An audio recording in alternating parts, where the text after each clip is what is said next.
All right, we're good to go. Right. And if you'd call roll, please. Chair Tom Farrell, Here. Ryan Clinton, Here. Brooke Brown, Here. Ronald Hasso, Here. and Wallace Grainer. Here. We also have City Administrator Amber Lewis and Development Services Director Carrie Kaler. And Carrie, I don't have a second question to ask you this time, so I apologize for doing that to you. That's okay. That's all right. I hope I was able to give you good answers. You did great. So, and just so everybody knows about that inside joke, I had called Carrie and said, Carrie, there's two things that may come up, or two questions I had. And I gave her one and we talked about it, and I couldn't remember the other one I was going to ask her until the meeting. So I had to ask her in the meeting. She didn't get a chance to prepare for it, but she did an excellent job of recovering on that. Do we have anybody that would like the citizens wishing to address the comprehensive plan for us for items not on the agenda? And I don't see any hands up. Good. Okay. I see a hand up. Oh, Diana, I'm There sorry. it is. You're correct. All right. Hi, Tom. Good afternoon, everybody. I just had a real quick question. I couldn't tell whether this was new agenda or old agenda items, but I'll keep it very, very short. I'm saying it comes under new business because I don't recall it having been discussed in the various permutations of the meetings. I've heard a lot about carrot stick approach to builders and the like, but while I've heard about carrots, like incentives to increase to 65% impervious cover, I haven't heard anything about the sticks. I want to know basically, should they not fulfill or fail to maintain the things which they have promised to do, what sort of alternatives beyond, well, we're all going to try and get along and we want everyone to be considerate of their neighbors?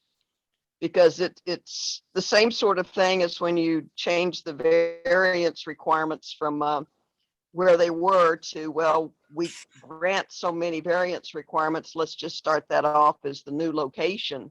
And that's kind of like giving your opposing football team the ball on the 40 instead of on the 20. And I'm identifying the residents as the defenders because we're the ones that are trying to keep them from marching downfield. So if that's new business or if that's old business or if it's been covered, I missed it. But I just wanted to put that in there. Thank you for your time. Thank you, Diana. And we can address that. I don't have that on my agenda, but I can put that on the agenda to make sure that on our next meeting that we address that, if you don't mind. Thank you. I appreciate that. I'll do so. The consent agenda, we have two items. We have discussion and possible action on the minutes from our July 6th comprehensive meeting or three. And then we have the 19th and the 26th. And before we do that, Ashley, I think you've got an amendment to one of the minutes that you'd like to, that we wanted to put. Yes, we had, let me pull that up. Sorry, Tom. We had a correction to the minutes come in.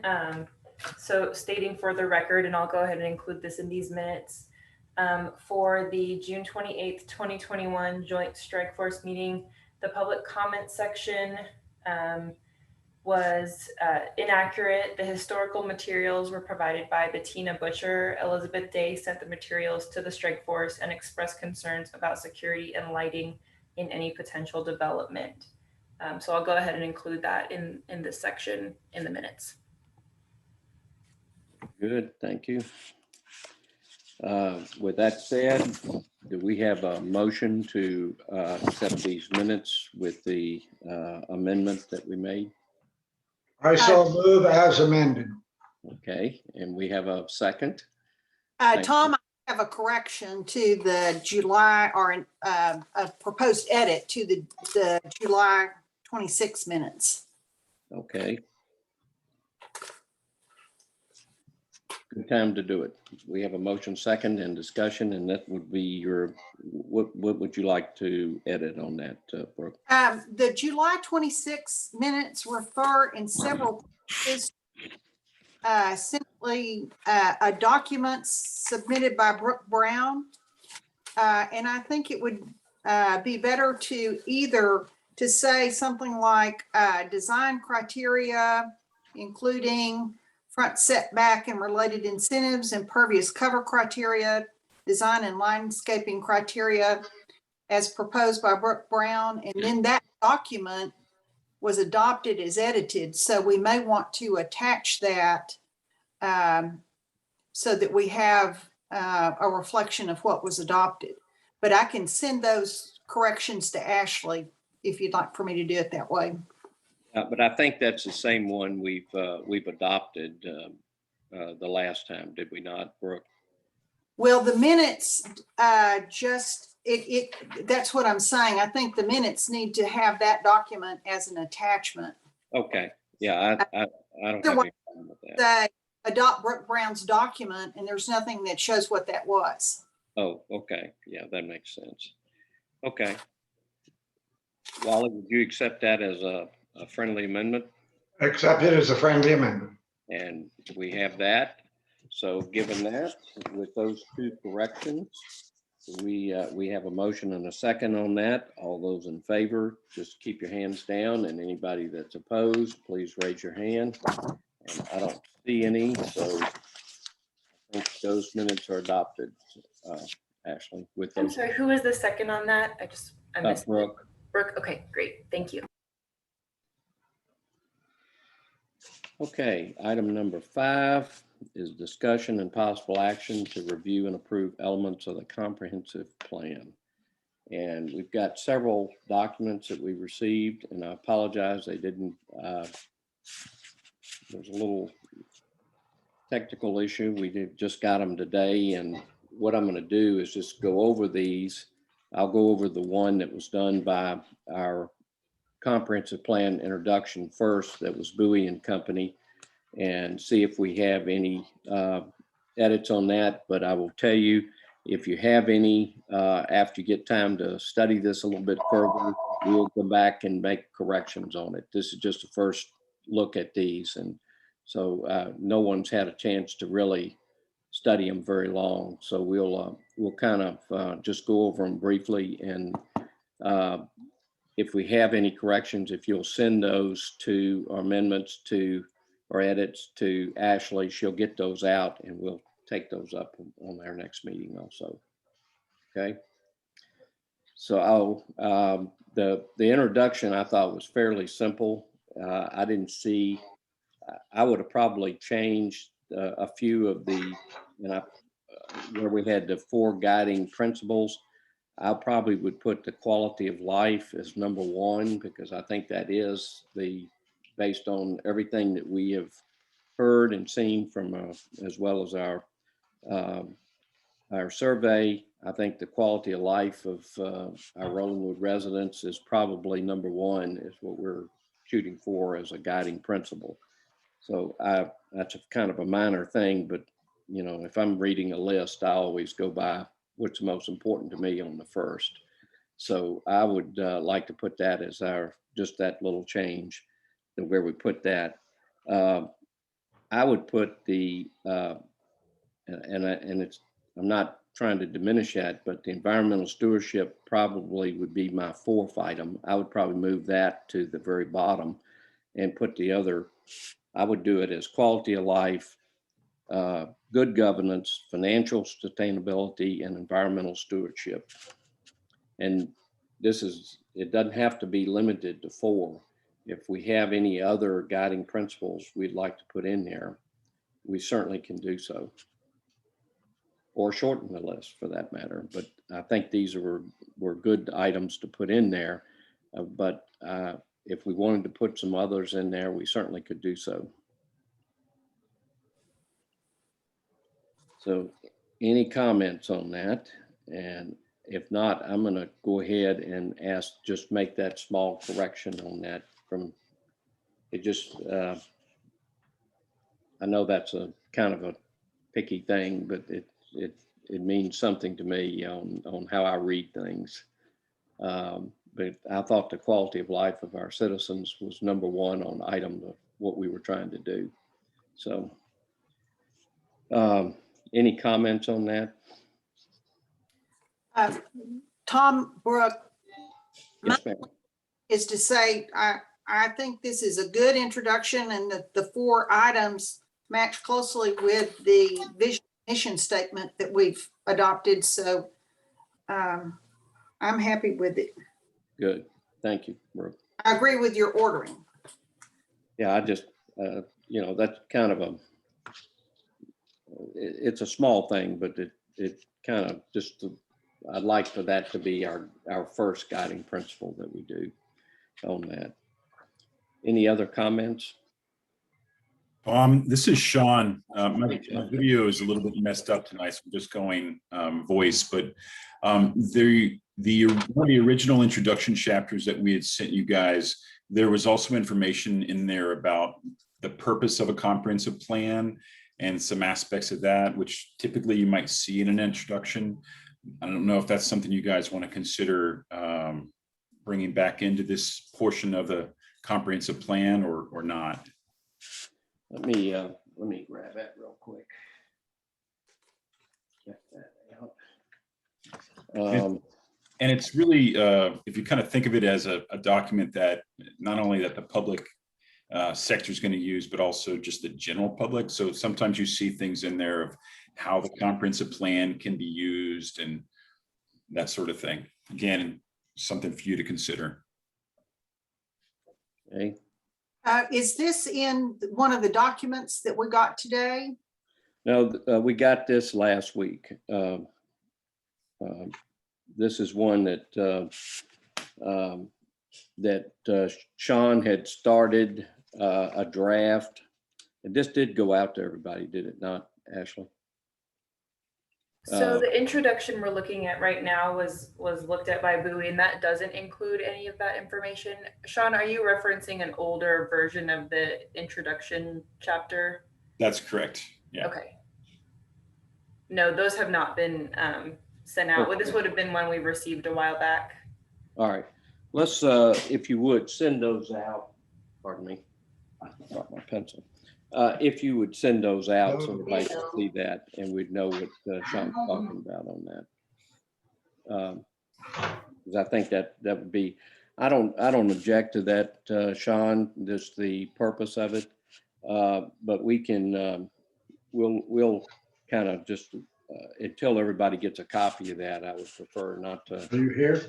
Not to put that in there for right now. Okay. So we'll consider that, and I'll go ahead and make sure that we send those out. I thought they had been sent out, but since they haven't, we'll make sure that everybody gets a copy of it before we do that. Okay.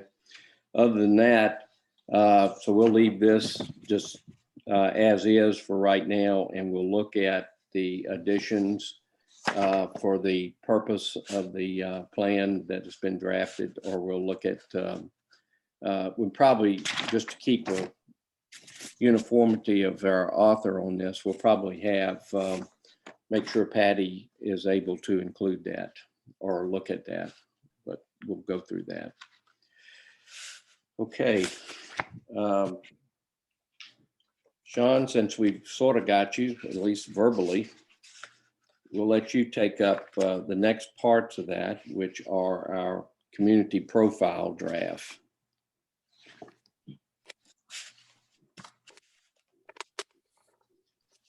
And I think everybody does have a copy of that.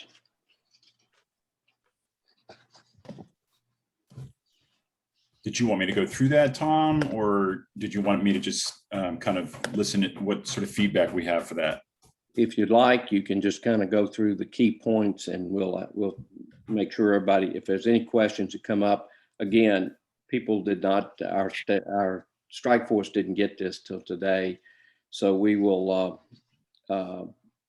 we'll make sure that everybody gets an opportunity to look at it in more detail before we do that. But I did want to just kind of go through it on a section by section, so we could Sure. start looking at that.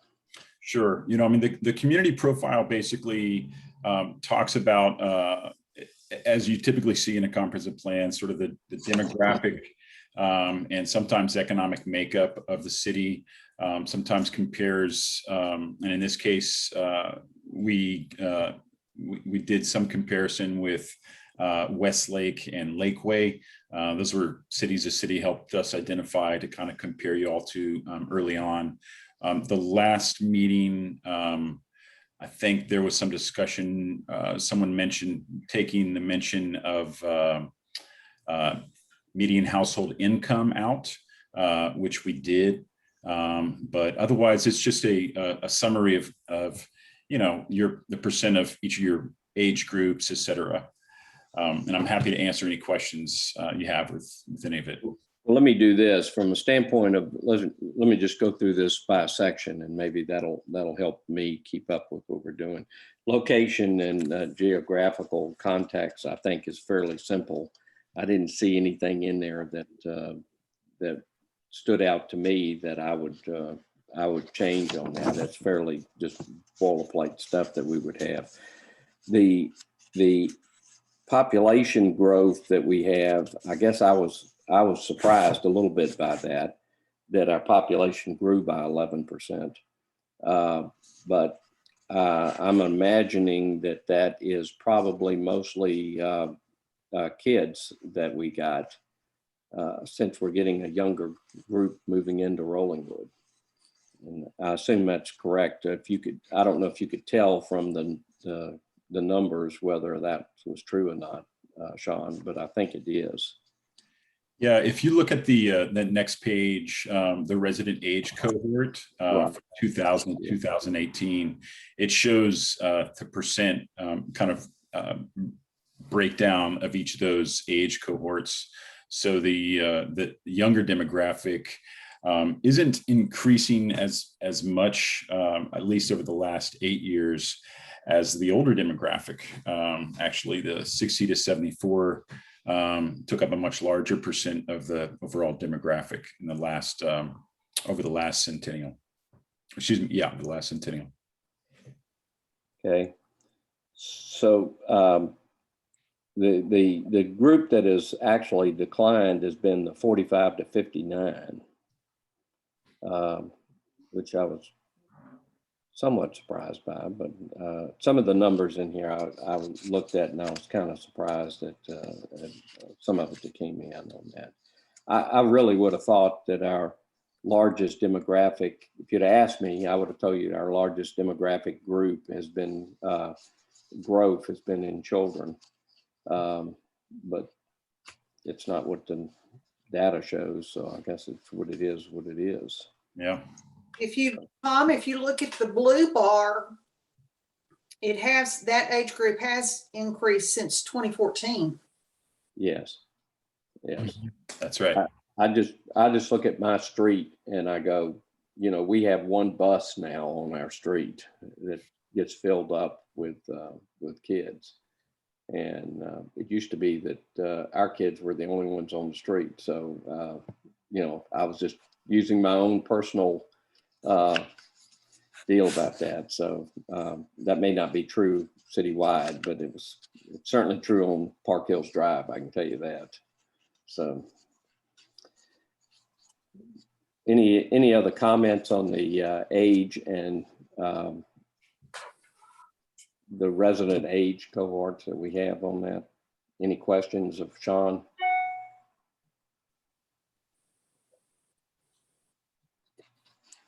And I'm not seeing any, so we'll go on. The peer cities, I do like the idea, from a Lakeway, I'm not sure is that much of a peer city for Rollingwood. I wouldn't have counted it. I would have counted the city of Austin and Westlake Hills as our two peers that we have. But that's, you know, you're using a little wider mix, and Lakeway is certainly a vibrant community. So, but it's growing a lot faster than either one of us, Westlake or Rollingwood is growing. So And they have a area to grow. Westlake and Rollingwood are pretty much landlocked about whether they can grow or not. Lakeway is actually landlocked. I did their comprehensive plan. They're totally landlocked. Oh, Oh, can I ask a question about the population pyramid? sure. Yep. The center point is 0. And then it's divided between female and male, female blue, male green. But down at the bottom, the female is shown as -10 and -20. Should that just be 10 and 20? It should be 10 and 20. Yes. Yeah, we'll fix that. Good catch, Thank Brooke. You have to get up pretty early to get by Brooke on these things, Sean. I'm gonna tell you that now. Tom, Yes, sir, Wally. just a question. I ended up losing my audio for a minute, so I was wanting to go back to the population growth. By reading this, it would indicate to me that in the number of households, you had some 2-family households that I don't know how that would occur unless you had same family with 2 married couples or 2 couples living in it. That's a big decrease in households for the city that's made up this way. Okay, let me try to follow you here because Go back to the for demographics, Rollingwood population growth. got me on the wrong page. Okay, yes. The writing indicates that the total number of households has decreased from 565 in the 10 years, 2010, to approximately 533. And that seems an odd statistic to me, because I thought we were pretty much single family residences, 1 family, et cetera. And that's a loss of something like 34 households. Well, let me, I can Seemed only, odd. and that's a good question. Good catch also, Wally.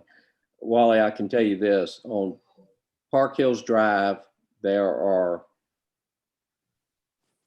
two lots that were single family houses, and both of them are vacant right now. And this may account for houses that are under construction. I wonder how that would work. Is that working those numbers, Sean? Can you repeat that? I wasn't following that. Well, Wally pointed out that the total number of households has Right. increased from 565 to 531 in 8 years. Mhm. Would that count? Would the difference on that count for the 34 houses? Would that be houses under construction? Would that be vacant houses or houses that have been torn down in their lots, just lots there now?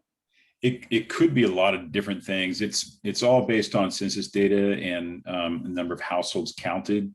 It could be that houses, I know it's been happening a little bit in Rollingwood, but 2 houses or 2 lots combined.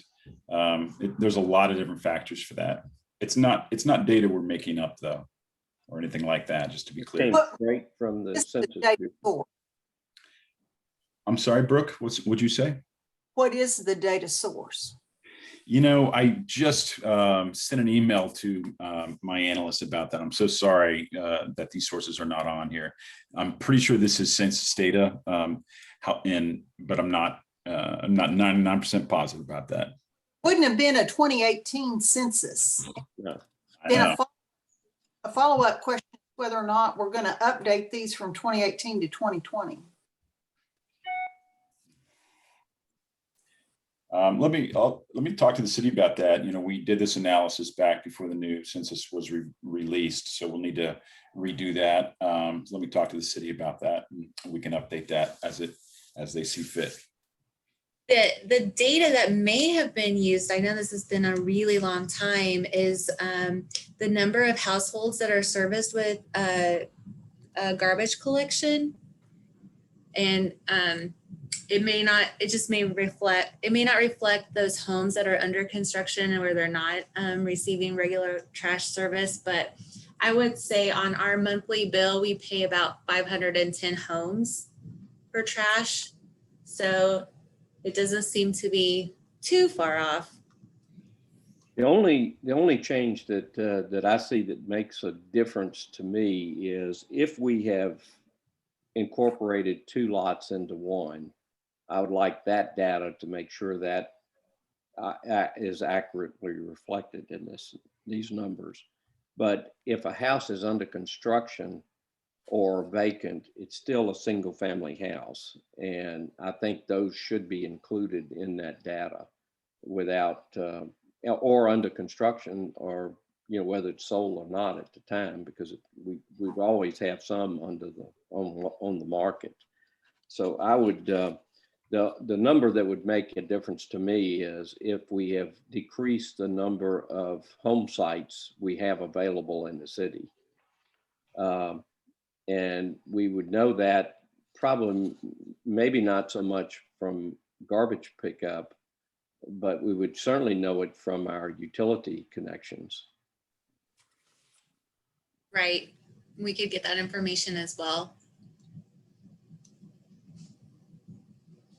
And there are some empty lots that have, you know, a water connection. Yes. But maybe don't have a home there, but are paying for water.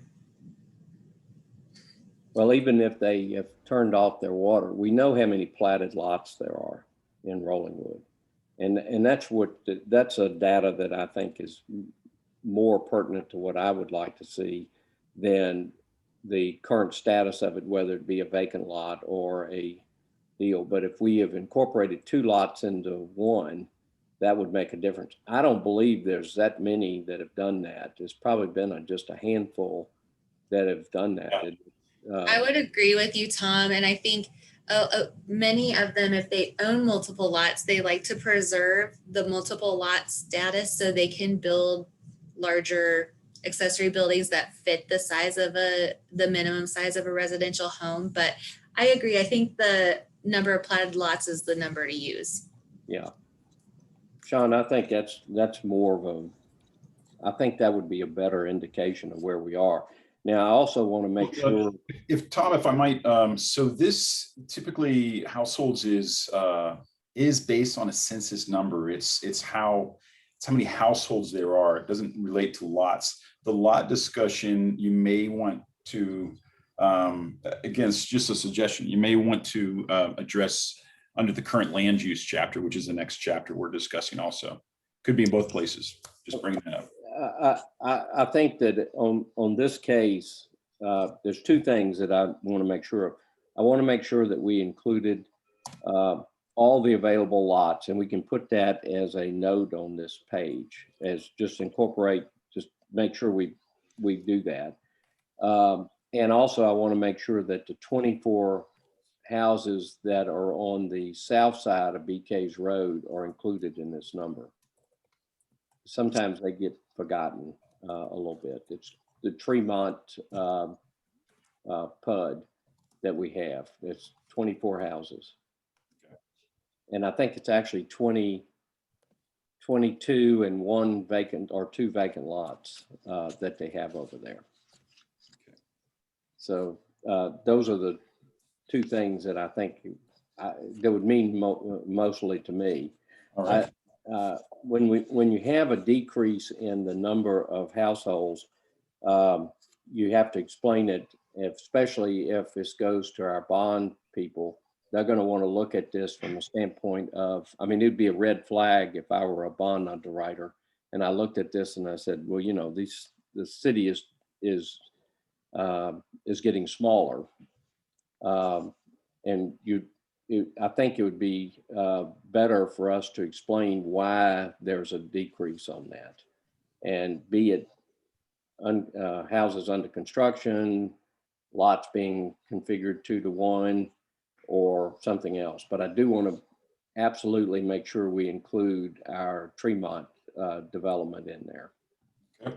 So, Wally, do you have? Well, people may wonder why I asked the question. You answered why, Yeah. which is it goes to bonding and it goes to a lot of other financial situations regarding the city. Yes. So I think, Sean, that takes a little bit more. we can do that a lot of different ways. I think we can, to me, rather than the garbage pickup, I think we could use the utility connections as a backup data source to be able to determine that. But you know, the bottom line is we have new census data that came out. So I think we probably should use that newest data on here. Okay. And that's up to the city to redo that. But I think we can, Amber, I think that makes better sense. Don't you agree that we would want to do that? Agreed. Yeah. All right. Well, Sean, we'll let you work on that. All right. Okay. Getting back to our, Wally, since you lost us a bit, do you have any comments or questions on the resident age that we had and the medium age? No, I found it interesting, but nothing more than just it's interesting how the city is growing. Yeah. And I suspect that the update on the 2020 census would be useful on that also. I would agree. Because I think that you're going to find that our city is, Amber, do you have the population of our city on that last census? I don't have that handy, but I will definitely search for that. If you I can know they're send, supposed to be releasing like new population signs soon. okay, I knew that we get these and we don't get it as one time, which always is frustrating, but the Census Bureau sends out different type of forms on that. So, and I was very pleased this time I didn't get the extensive follow-up census forms that you have to fill out that takes about an hour to fill out or more, which I've done the last two censuses, but not this one. They kept saying it was random, and I went, how can I be picked out of 300 million people twice in a row? But you know, it is what it is. So I did it, or they would have come got me. So They got to apply, so now you're on their list. yeah, they got me to do it. Anyway, but I didn't do it willingly. I have to say I whined a lot about it. Let me ask you, on our community profile that we have and on our peer cities, are we okay on using Austin, Westlake Hills, and Lakeway as our peer cities for this area? You have any comments on that? Now, the only other one that I can think of that we have connections with as a city are Sunset Valley. And that is so different than any other city that we'll be dealing with. I don't think that I would consider them a peer city. There is one area that's not a city, but is an area, which is the area off of Bullion that is in the Travis County. It's not incorporated, John, but it's a fairly sizable number of houses over there. It's probably comparable to, or pretty close to, I would imagine there's 300 houses over in that subdivision. But it is in Travis County. It's not in an incorporated city. And that would lie just to the west of Rollingwood. Okay. On that. Now, I'm not sure that that we could make any comparison on that because it's they don't have any frontage. Well, they do have a little frontage, I guess, on BK's Road, but it's an area there that I know Westlake would love to probably annex sometime in the future, but they have not gotten that kind of success so far. So you know what area does everybody know what area I'm talking about? Yes. So okay. And Tom, this is Ryan. yes, sir. I wanted to just chime in on one thing about the the population makeup and number of households. I honestly think that Sean's approach of counting census households makes more sense than counting utility connections or lots, because those don't count households. They count lots, or they're counting something else. Sean is reporting on households, which makes sense for demographic purposes. Yeah, And so I would not make a change to the source of that material, because I think it accurately reflects that portion of the comprehensive plan. the only thing, I agree, and my utility connections was just kind of a backup check to make sure that we covered everybody. Right. What I'm saying is that that portion of the report is reporting a very specific thing, which is how many households we have, and a utility connection does not count how many households we have. So I'm just saying that I would stick with that as a source. Okay. If there are homes that are knocked down and nobody's in them, that is not currently a household. If there's a home under construction, it is not currently a household. Frankly, if someone lives in Denver or New York and spends 2 months in their Austin winter home, that's not a household either, even if they have a utility connection. So if we're counting households, I think that his source makes the most sense.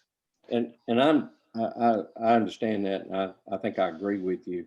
The only thing I would like to do is put a caveat that kind of explains where the 34 houses went. And that and it doesn't have to deal with the data, but I think we would be, I think it would do the city a lot of good to know where those 34 houses went. We could probably just drop a footnote saying that a home under construction or a home that did not report to the Census Bureau or whatever would not have counted. Okay. As long as we explain it, I'm okay. But I do think we could use if the census data for 2020 is still available, I think that would update that would be useful to us also.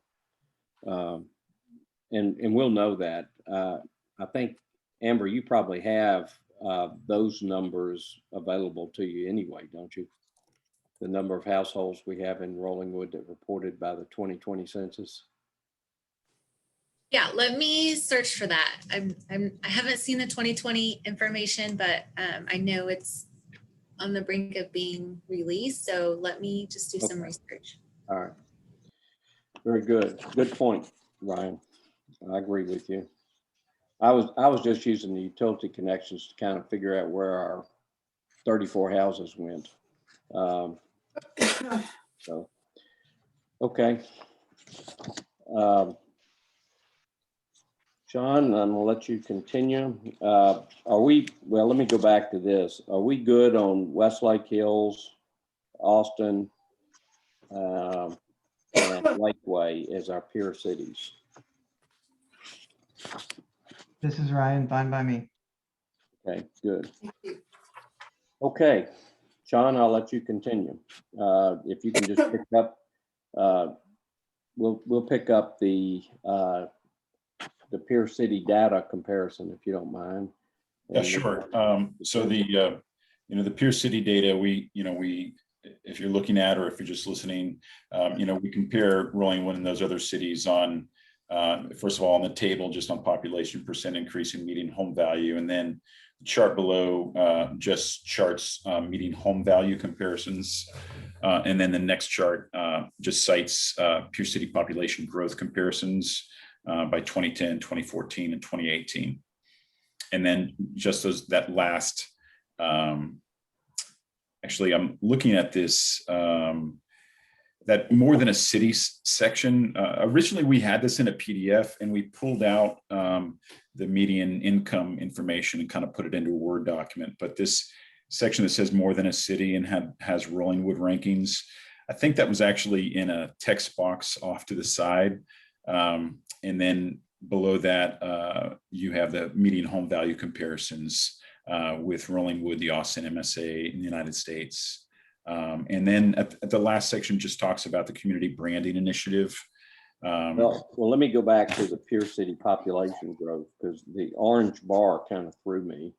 Because we had our population growth for Rolling Wood up to 10,000 people.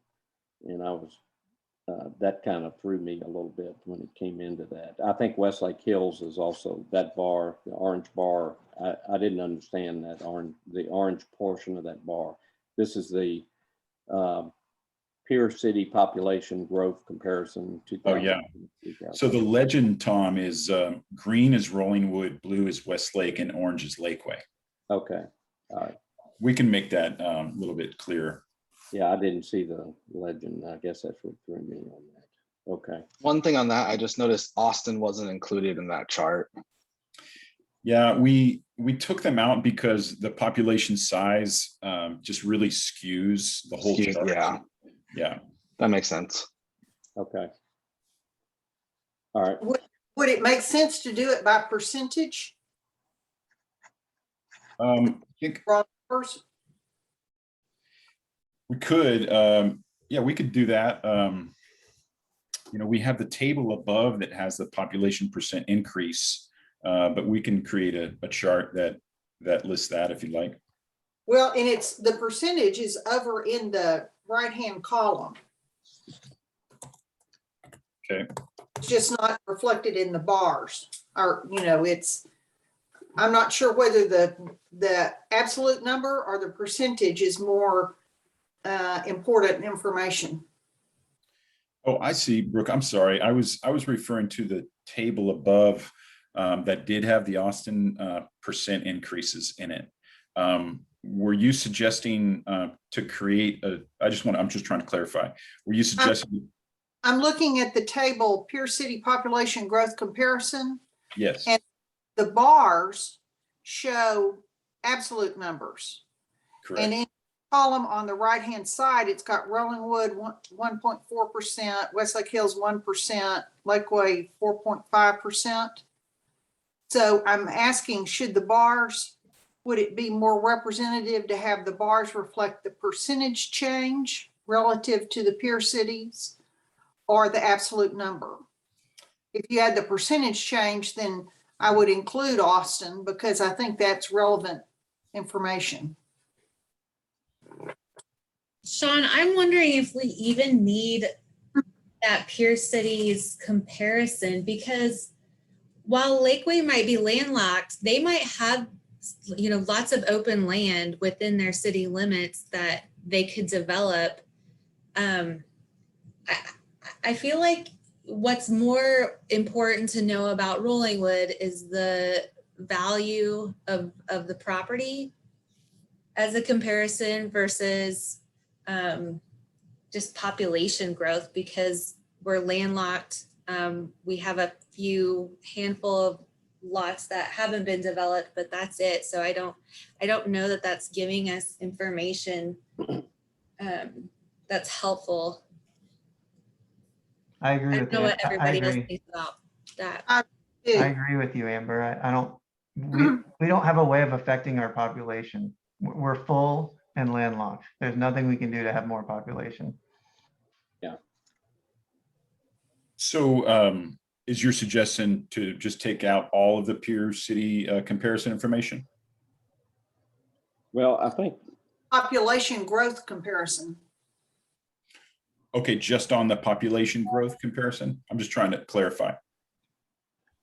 Yes, because the home value comparison, I think, is really where it's at with Rolling Wood. Okay. well, it's certainly not anything I'm going to do about increasing our population in Rolling Wood. Younger people can do y'all's part, but I've already done my part. So. I've got 3, I'm done. Already? Unless I convince my grandkids to move back. Well, I tried that. You know, they had to move they moved to Walls Tarleton area. So, great. Okay. More than a city. I like that. You know, we've won that award several times, being the best place to raise a family in Texas. Yeah. Terrific.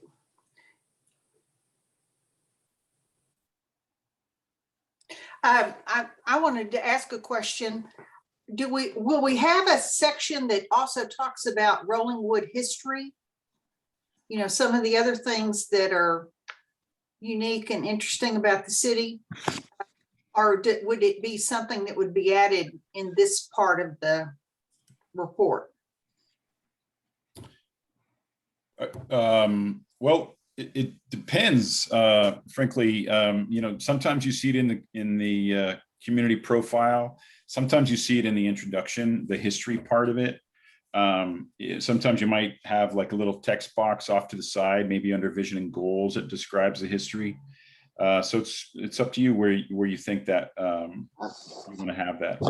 That's a good question, and I think it should be in the introduction myself. Well, I don't know yet.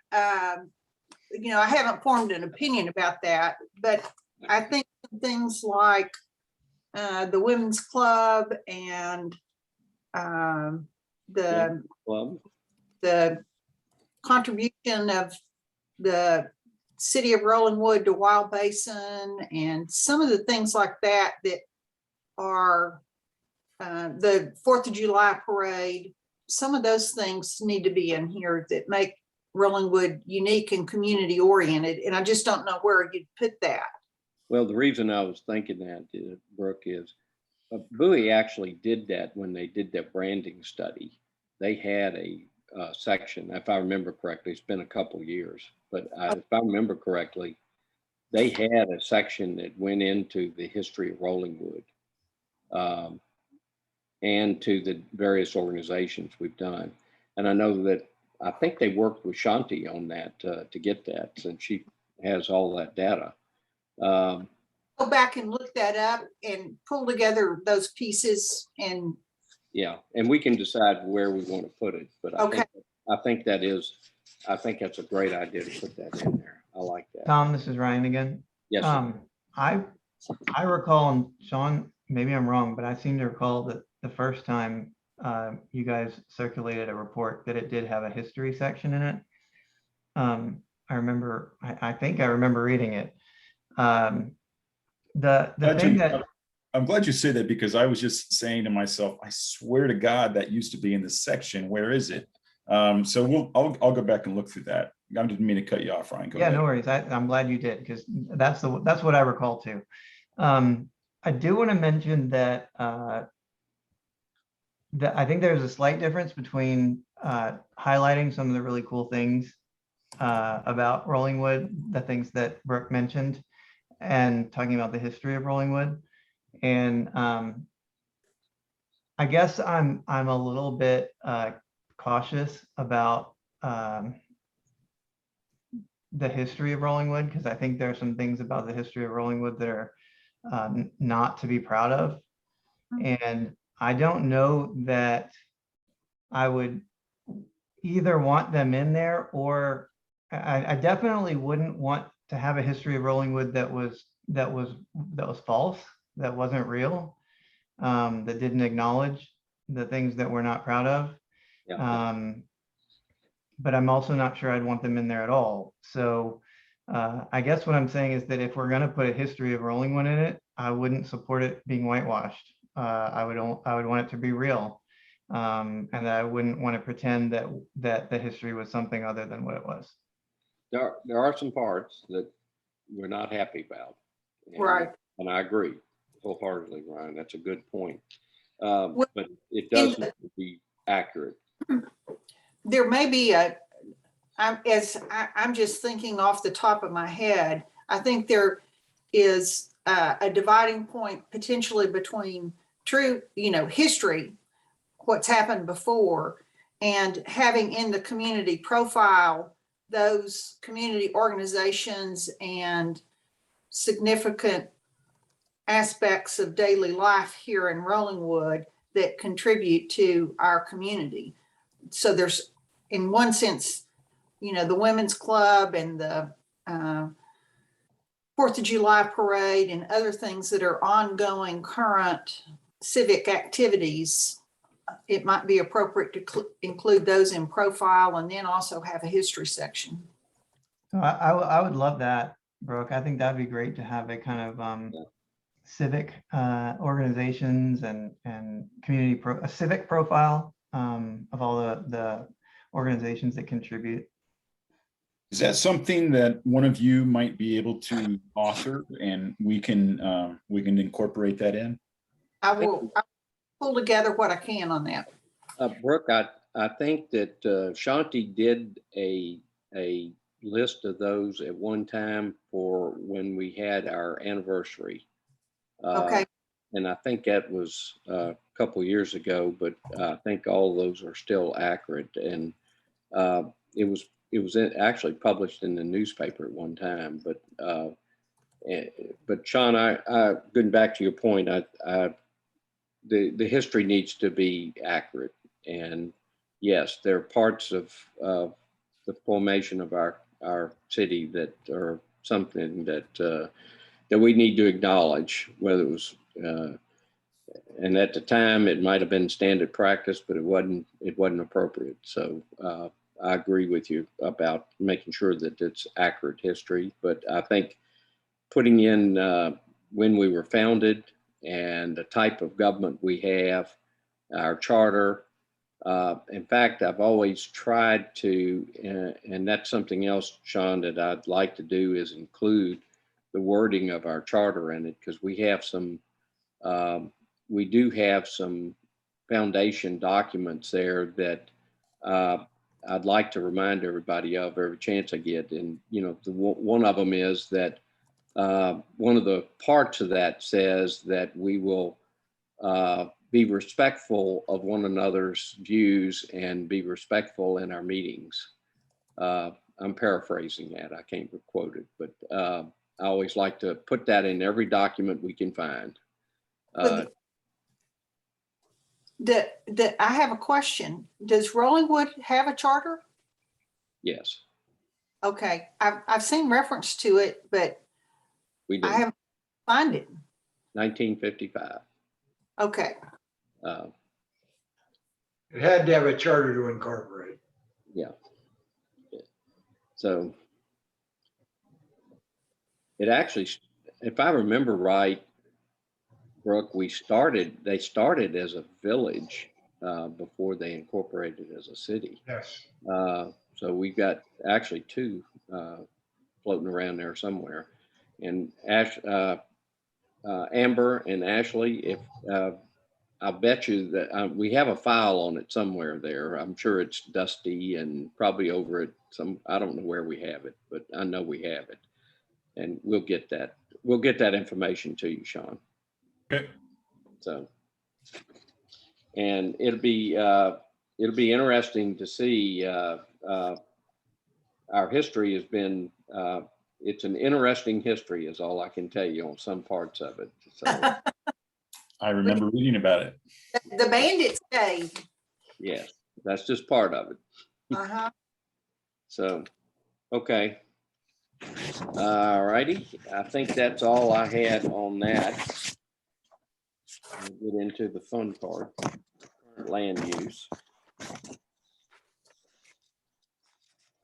And Sean, do you want to continue? I think we can read this, but the key takeaways.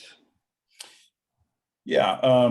So this was, we did this whole chapter just based on your current land use and did some analysis around that. So just that it's primarily residential, about almost 70%, followed by office 14%, and then retail 7.5%. And then just a little bit, we talk a little bit about the difference between, in kind of zoning and current land use and future land use. So as we kind of jump into it, we give a summary of your current land use, including beyond the residential and retail, including parks and civic institutions, and what percent is vacant. And then we did the same thing with your zoning, the zoning map that we had at that time, residential use being 74%. And then we describe what each of those uses are. I'm moving forward into the existing conditions and land use. You see the current land use map. And then below that, we start talking about what zoning is. We had the zoning map. I assume this is probably still the same. If we have a different one, we can bring that in and kind of incorporate our analysis around that. But then we do just a summary of what the current zoning is based on the zoning districts in 2018. Percent of the whole city that is zoned different uses in that area. And then finally, we just kind of summarize, kind of what is zoning, the difference between zoning and future land use. And then beginning on page 27, we just start talking about kind of what the makeup is of your existing land uses. And so residential, we took pictures of different homes. This was back in, I think, July, August when we did this in Rollingwood. And we did the same thing for your other uses in office, and then as well as retail, and with civic institutions and parks and open space. So that was a quick summary of what's in that chapter. What are let me just ask this, what are our sources? Did you just use the city maps and then calculate the zoning districts, area square footages and percentages? Yes. Okay. Yeah. All right. Hey, Tom, I have a couple of comments on this section. Okay. On the existing zoning, I think that some of them are misidentified. And I don't know how to go about determining the accuracy of every lot, but so for example, on page 25, the city of Rollingwood owns the lots on the south side of the street that comes in on Edgegrove. Right. But that's identified as professional and business office district. I actually think it is zoned. It was zoned when we purchased it. I don't know that that's been changed since we purchased it. Okay. We have a zoning map. Amber, are you at City Hall? Yes. You have a zoning map handy? I mean, is it on the wall there? Yeah, actually it's on our website, and that it's under the most recent one we have is a draft one from 2018. Mayor Dyson had his landman go through some of our lots that border the city of Austin, because we did find one property that actually belonged to the city of Rollingwood, had been paying taxes improperly to the city of Austin. That was something I did when I first came on. And so we corrected that. So he went through and looked at some of these things, and his landman found a railroad commission map that showed Zilker Clubhouse being within the city of Rollingwood limits. So we brought this to the city council, and they were reluctant to formally adopt a map that perhaps showed a boundary that would have been in conflict with what maybe would be Rollingwoods. So this is why this map is draft, but that's the most recent map we have. And it's on the website under our development services, Ashley. Yeah, I'm trying to pull it up too. I know, I'm trying I usually just search it. I know, me too. And so it's possible that we don't really have a map, an official map to use here, which, I think Mayor Dyson has expressed his frustration over, you know, our historical lack of precision on these things. But I, you know, just on the same one, I noticed that the house that's at the end of Rollingwood Drive is identified as residential here. And it's my understanding from Tom and a lot of others, and even the owner of that, that is zoned commercial, even though he uses it as a house. Yeah. So I just don't know what people are going to be asking about, what changes we're making. And if we are making changes, it would be helpful to have the old map be as accurate as possible. I also noticed on page 24, there's a light blue south of Bee Caves Road. Do we have any civic institutions south of Bee Caves Road? The area they're showing is a hospital. Okay, so maybe that's a hospital. Yeah. I wouldn't, you know, but that's that has actually a separate zoning. Then it's not a civic use because it's a for-profit hospital. Wasn't that a PUD, Tom? I don't believe that was a PUD. Okay, it's just a I have hospital to- district. Yeah, I think it's just a hospital district that we classified as that for zoning purposes. Again, I don't mean to say that I know what the right or wrong answer is. I just mean to suggest that to the extent we can get as accurate as possible. Well, I think that's a Amber. Just my curiosity now, which property was it? If you feel comfortable about telling us about that was not paying taxes to Rollingwood. Sure, it is. Let me see. It is on Stratford, and I think it's off of Ashworth.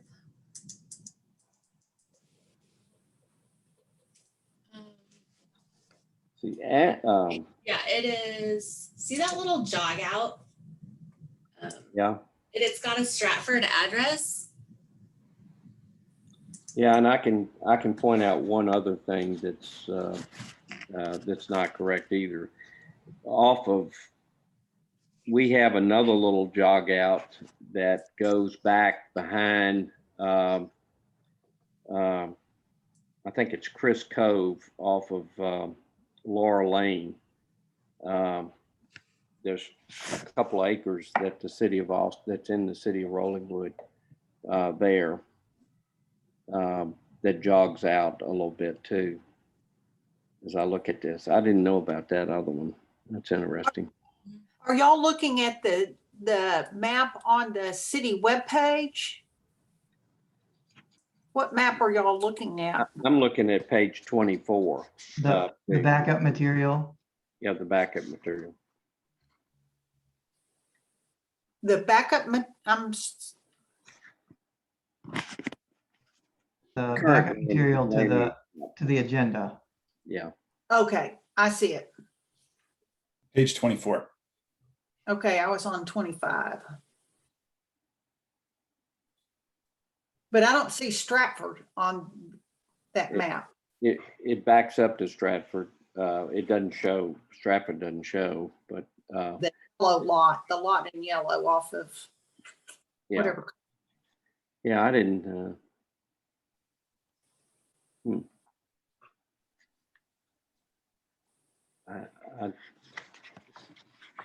It's possible that as part of this, we should try to do our best to correctly identify the lots that we have. Yeah. And I don't blame Sean for that. I think, again, historically as a city, we have not done the best job of keeping track of that. No, I agree. It's some of this dates back to the 50s, and we really just don't have the data as to show. Like, I don't think we have Rollingwood at one time. I understand, and I don't have any data on that, but I have historically I've been told that at one time Rollingwood included parts of on the other side of Mopac, and that we ended up giving that away to the city of Austin because they wanted to build apartments on it, and we didn't allow apartments, so they deeded it, they ceded it to the city of Austin. I don't know that this was done in the 60s. And so I'm not sure what, if we have any data on that or not. Amber, I think you know what I'm talking about on that, the apartment site over there. I do, and I don't think we have good records of that, and I don't think that was probably the only instance that Austin may have grabbed some land, grabbed our ETJ. So we just don't know. I would like the overlook there. We could get that back. That'd be nice. Tom, how would you like to proceed with, any edits on the current land use map? Let me work with city staff on coming up with a map that we can feel a little more comfortable with on using. Yes, sir. The map I've always had for the last 30 years, which has always puzzled me because it doesn't make sense what I've heard the city says it is that the map I have shows that the area just to the west of the connection of the street that dies at the end there about 300 feet or 200 feet in to the west of Edgegrove, the last street before the creek bed. That used to be, I believe, Shoal Creek Road or some other name, but Yeah. It looks like that road, which might, from what I can look at, might be a 50-foot right of way, looks to be about maybe 800 feet long, and it comes up and stops at my property line. And then the extension of that road was turned over to the owners of what I now own as the Palisades when it was vacant land. That continuation of road, I guess, came through and hooked up to Bee Caves Road somewhere.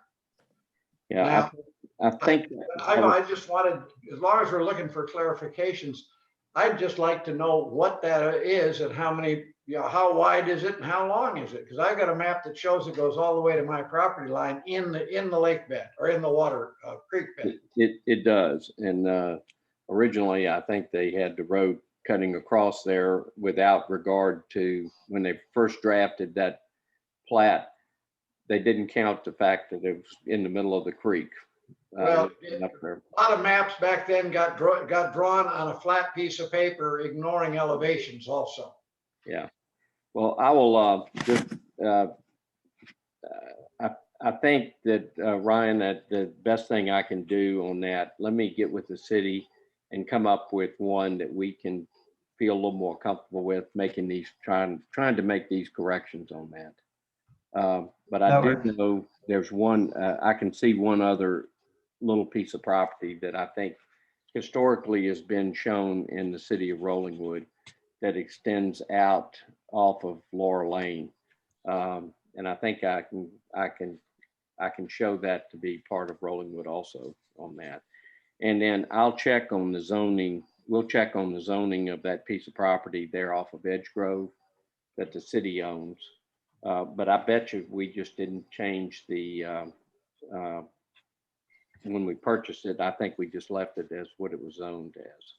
So I will, but I'll go back and check on that too. And then I have one more comment, Tom. Yes, sir. Which is on page 26. Let's see, hold on.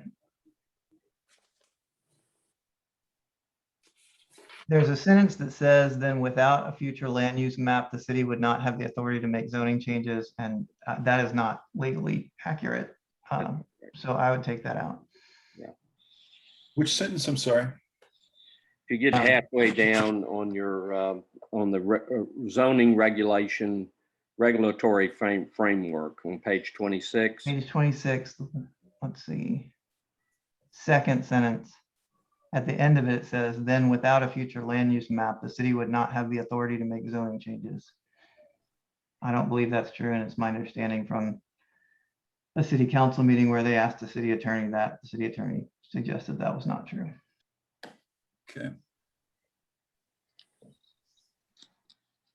All right.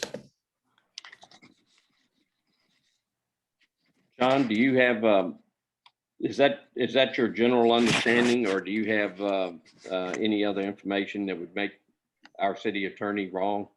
Oh, I know better than to disagree with the city attorney. Okay, I've deleted that. okay, great.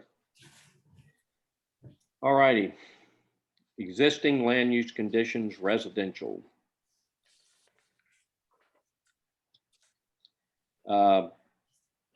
We do have some 3-story houses in Rollingwood.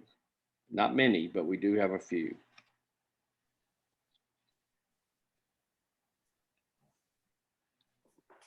In fact, I'm soon to have a 3-story house next door to me. So, but it does meet its height requirement, I hope. Right, Carrie? She's gone. That's all right. I think rather than the mostly comprised of large homes built in the 1950s, maybe just kind of say mid to late century. Because 1950s, I don't know. What do y'all think about that? I don't know if it's true. I wondered the same thing about the most residential units had more than 4,000 square feet. I would 100% agree that most of the new ones do, but I don't know any of the old ones that do. Right. And Hey. I also had a comment on brick versus native limestone. Hey, Tom, sorry, I was trying to chime in there for a second and I had to disconnect. That house next to you is still under review, Okay. but it will not exceed the height limit. Thank you, Carrie. Yes, sir. Yeah, I don't like I think that right now we've been going through for the last several years, we've been having roughly 70 houses being either major remodeling or torn down and rebuilt. So, and I would think that more than half of our houses are fairly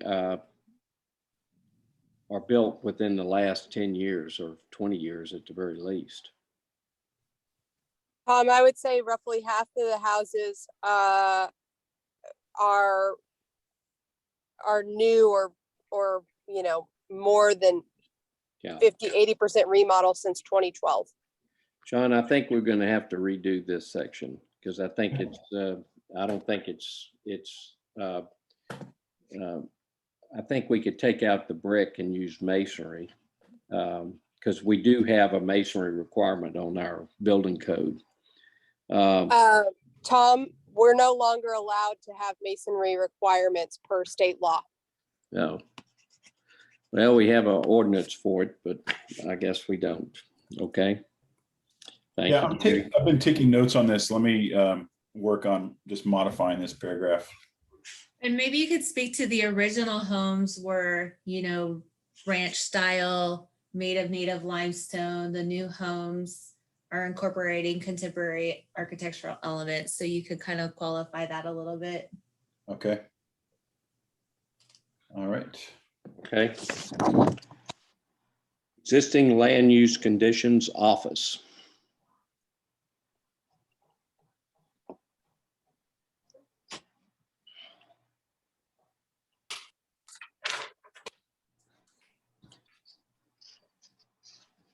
Gee, Wally, he got a snap picture of your place.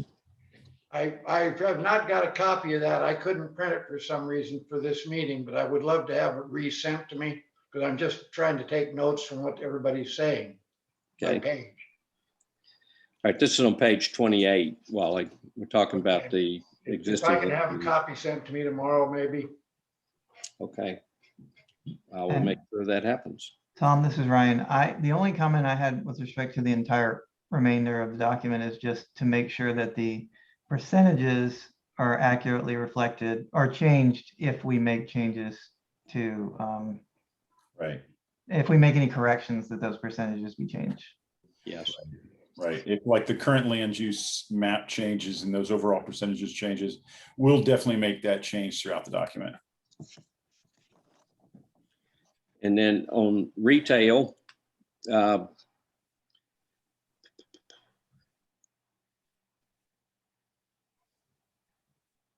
$7.5.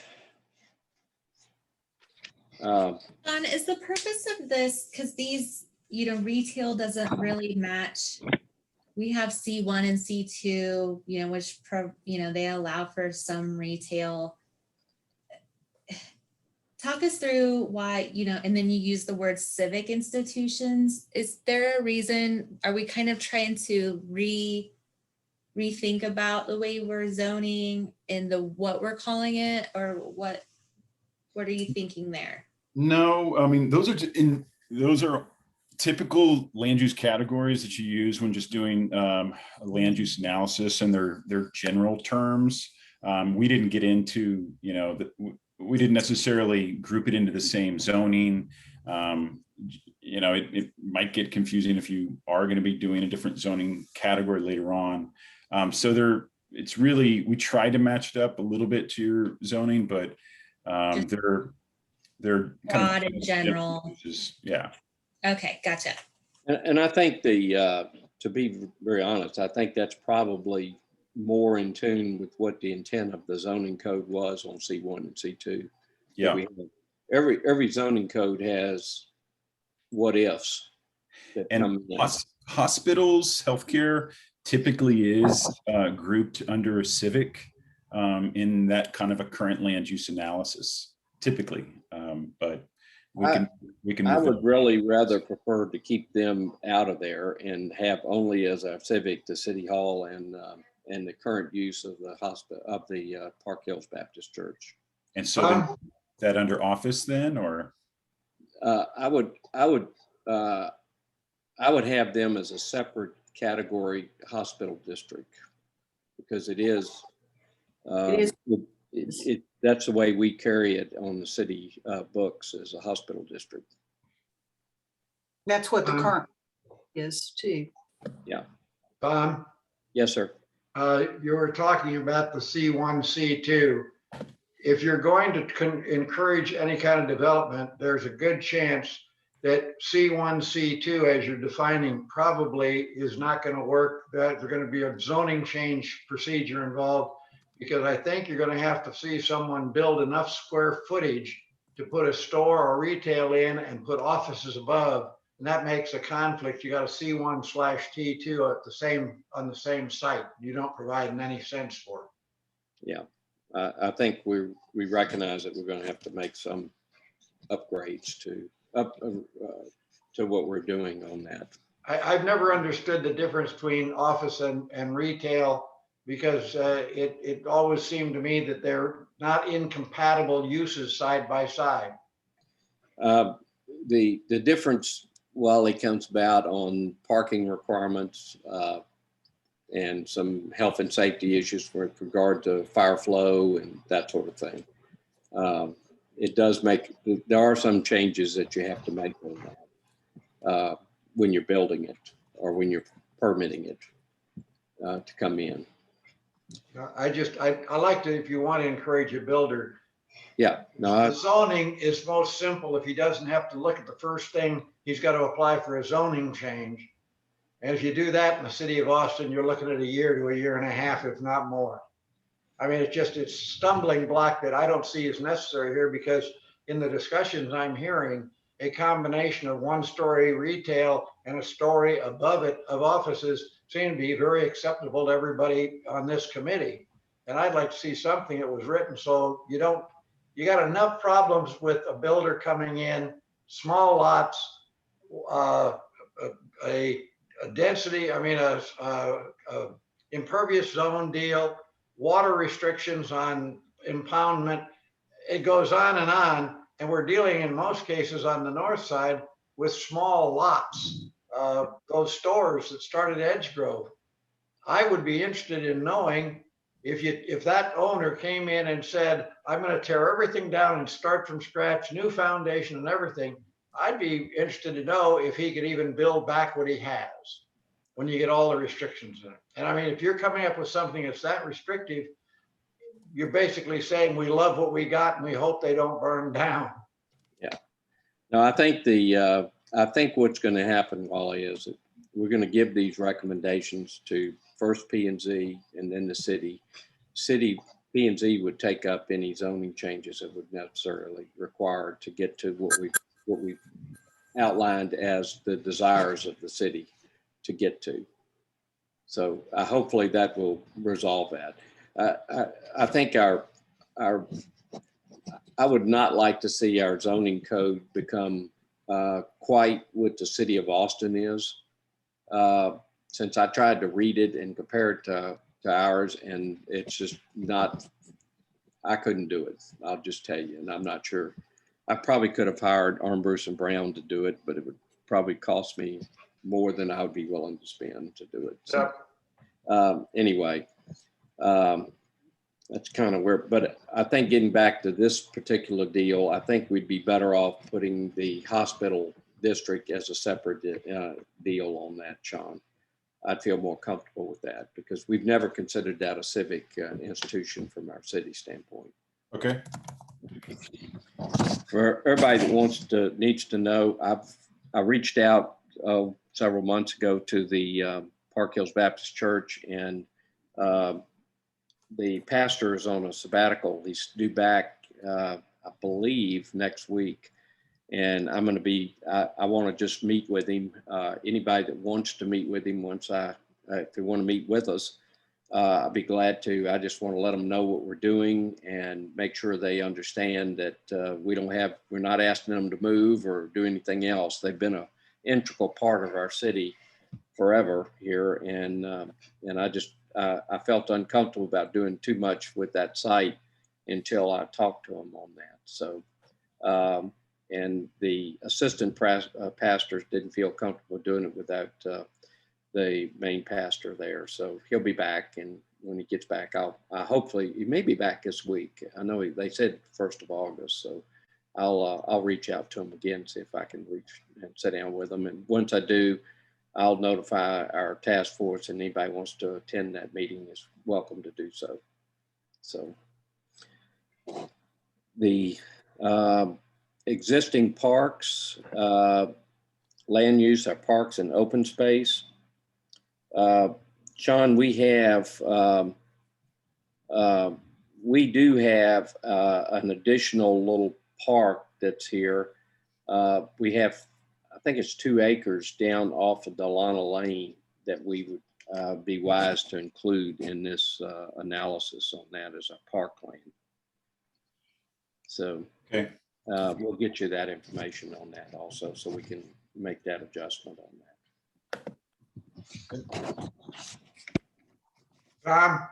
Whatever it's worth, there's a big black cloud over you and me because I'm right across the little ravine from you. Well, that's just so y'all, many of y'all know, we had our transformer blow up next to our house, and I lost all electronic devices in our house. Oh my gosh. But by golly, I put a surge protector on our house that was protect me against the city of Austin Energy. I don't know if it'll protect me against lightning, but I hope it will. It's the biggest that they made. That's all I'll tell you. So hopefully we'll do that. I don't want to go back and rebuy appliances for the 3rd time in 2 years. And repair them. That was unbelievable. So, okay. That's all I have on that. We know what we have. There's some for next meeting. We'll make these corrections, and Diana, I will include the stick part of that in our agenda to take care of that if you're still on here. And I would like to start working on our future land use plan, Sean, and I think you have the minutes of what we've approved. If you don't, I'll make sure you do have them so we can start working on that. I am on, Tom. Thanks. I'll be glad to put that in there. procedurally, when we bring up something, it's not on the agenda, it's inappropriate to do it. It doesn't mean I haven't done it before, Diana, but I try not to, since I've got both Ashley and Amber on here, they'll come get me, do something bad to me if I violate it that openly. So I thought I'd just move it till next week, if you don't mind. So the future land use part, and we can do, and we're going to include the parks and recreation. I think the last meeting we agreed to include our existing park master plan and include it by reference in our program, in our deal. In our facilities and infrastructure, we're going to include the, as a addendum, the reports we received on the capacity and our utility capacity and facilities plan that we have. Economic development, we're going to include the bond, taxes, and all the information that we've done on that. The mobility section, we, as I recall, on our, there are some parts that I would like to work on a little bit on that, and that is and I'm going to put that on the agenda next time, to talk about a few things that we could do on that was included in our survey, to make sure that we can, that we put our community's desires on mobility in that. Big one being making sure that we tie in with, we have a access, pedestrian, bike access, maybe even golf cart access to our commercial developments we have on BK's Road and future developments we have on BK's Road. And then the implementation will be a spreadsheet type of a deal as to where we go. And that one I'm probably going to leave till the next meeting after this, because that's after we get a few of these other parts done. We're going to have a very rough draft on our future land use, and we'll have that for next meeting on that. So anything else? Yeah, Tom, this is Ryan. Sorry. Yes, sir. I've been thinking a little bit about the parks plan that we're going to amend and the city infrastructure that we're going to amend. It seems to me that we at least should have an introductory paragraph to each of those that highlights the results of our survey with respect to those things.